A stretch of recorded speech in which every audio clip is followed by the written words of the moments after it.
তেখেতসকলে বিচাৰিছে যে আমাৰ যিবিলাক অভিযোগ আহিছে সামাজিক মাধ্যম আমাৰ ছ'চিয়েল মিডিয়াৰ মাধ্যমেৰে সেইখিনি সম্পৰ্কত আমাৰ স্থিতি কি এইটো জানিবৰ কাৰণে বা তেওঁলোকে মাধ্যমত আমাৰ প্ৰচাৰ মাধ্যমত জনাবৰ কাৰণে তেওঁলোকে অনুৰোধ জনাইছে।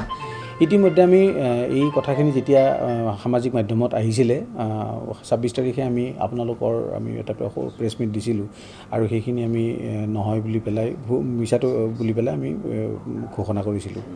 এতিয়া যিখিনি আহিছে সেই গোটেইখিনি তথ্য ভিত্তিক নহয় আৰু গোটেইখিনি কথা সত্যৰ ওপৰত প্ৰতিষ্ঠিত নহয় আৰু এই বিশ্ববিদ্যালয়ৰ গৰিমাক ম্লান কৰাৰ এটা প্ৰচেষ্টা।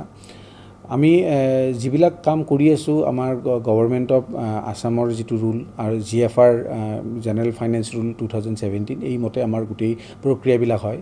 আপোনালোকে যদি ইয়াতে চাব খোজে যে আমাৰ টেণ্ডাৰবিলাক যিবিলাক টেণ্ডাৰ হয় টেণ্ডাৰবিলাক আছাম টেণ্ডাৰ্ছ এটা এমাউণ্টৰ ওপৰত আছাম টেণ্ডাৰ্ছ যিটো প্ৰকিউৰমেণ্ট প্ৰচেছ গভৰ্ণমেণ্ট অফ আছামৰ তাৰ মাধ্যমেৰে হয় আৰু সেইবিলাক তথ্য আছাম টেণ্ডাৰ্ছৰ ৱেবছাইটত আছে আৰু তাৰ লিংক আমাৰ গুৱাহাটী ইউনিভাৰ্চিটি ৱেবছাইটতো আছে। স্ক্ৰলিং লিংক আছে, তাত আপোনালোকে ক্লিক কৰিলে কোন ঠিকাদাৰে কোন কণ্ট্ৰেক্টৰে কি কণ্ট্ৰেক্ট পাইছে, কি বেচিছত তেওঁক চিলেক্ট কৰা হৈছে, কিমান এমাউণ্টৰ কণ্ট্ৰেক্টৰৰ ডিটেইল এই গোটেইখিনি উপলব্ধ হয়। সেইটো যিকোনো নাগৰিকে ৱেবছাইটটো আমাৰ গুৱাহাটী ইউনিভাৰ্চিটিৰ ৱেবছাইটটো বা আছাম টেণ্ডাৰ্ছৰ প্ৰকিউৰমেণ্ট ৱেবছাইটটো চাই পেলাই তেওঁলোকে এই তথ্যখিনি আহৰণ কৰিব পাৰে।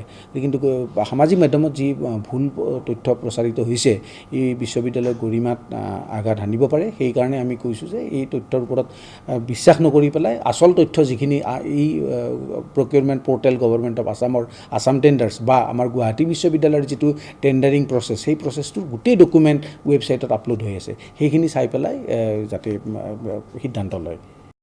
ইয়াত কিছু সময়ৰ প্ৰয়োজন হয় আমাৰ য'ত আমি যাম আমি আইনী প্ৰক্ৰিয়া কৰিম তেওঁলোকেও কিছু সময় লয়।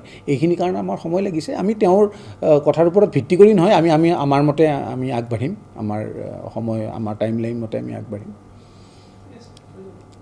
এইটো ভুল তথ্য প্ৰচাৰিত হৈছে আমাৰ বিপক্ষে, গতিকে আমি অলপ আইনী ব্যৱস্থা গ্ৰহণ কৰিম। আমি তাৰ প্ৰক্ৰিয়াটো আৰম্ভ কৰিছোঁ।